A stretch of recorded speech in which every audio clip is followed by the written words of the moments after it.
You don't have to have a complicated idea to make a difference in your life. What you need are ideas that you apply.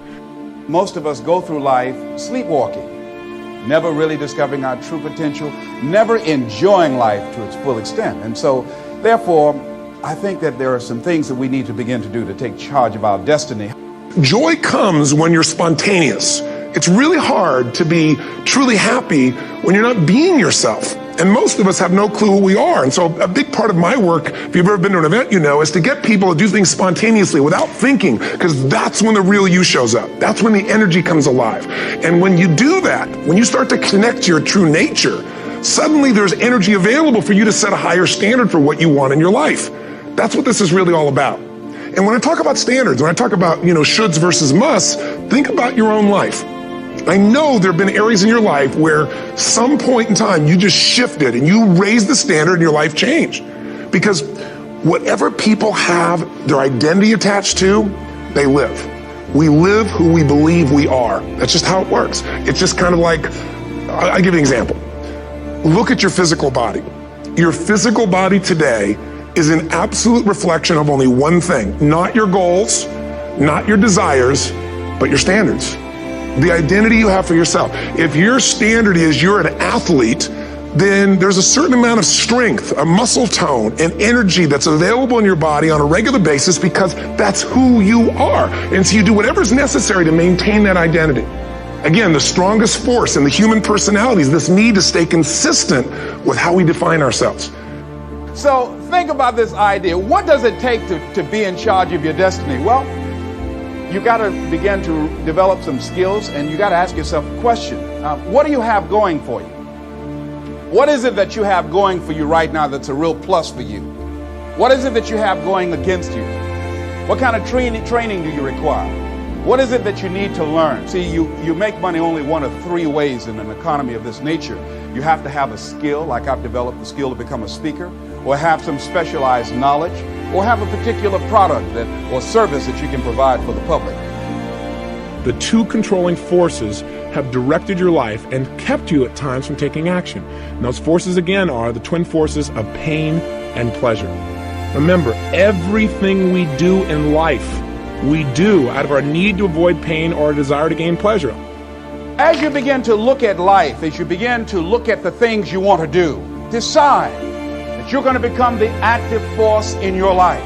Decide that you're not going to go through life feeling like a victim.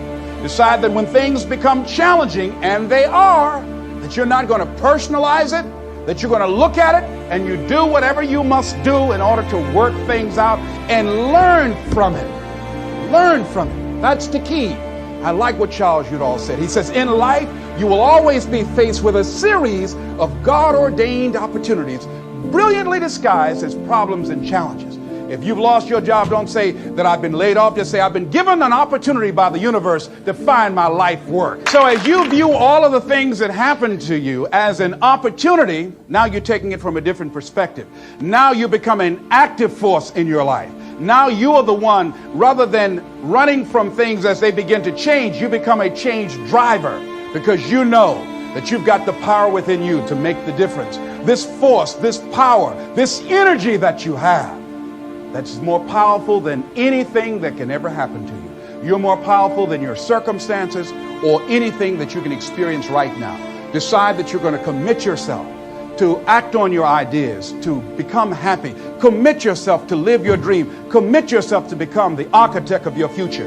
There's something that I heard that Goethe wrote that I love very much. And it really, as you begin to operate out of this consciousness, you begin to experience a different level of living in terms of commitment. He says, until one is committed, there is hesitancy, the chance to draw back, always ineffectiveness. See, until you are willing to jump out there. Somebody asked me, how do I do that? I said, no.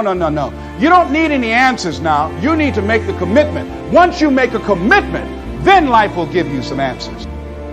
So what is it though? Why do we procrastinate? Why do we not use our power, which is what we talked about on the first tape? Let's figure out what stops us. The reason is, when we procrastinate, it's because we think that taking action, whatever action we're putting off, that taking that action would be more painful than doing nothing or not taking action. That's the bottom line. In other words, by not taking action, we experience less pain than taking action. Guess what I had to do at age 25 in order to change my own future? I had to change my mind. I had to change my thinking. I had to change my philosophy. I was messed up on what was causing my problem. And once I got that straightened out, that all the stuff I blamed, the government and taxes, the marketplace and the economy, and things cost too much, negative relatives, cynical neighbors, once I got rid of that and started going for where the real problem was, which was me, I'm telling you, my life exploded into change. My bank account changed immediately. My income changed immediately. My whole life took on a whole new look and color immediately. And the early results I got from making these philosophical changes tasted so good, I've never stopped the process from that day forward. And I'm telling you, with a little consideration of the refinement of your sail, by setting a better sail, refining your philosophy, your whole life can start to change from today on. You don't have to wait till tomorrow. You don't have to wait till next month. You don't have to wait till spring.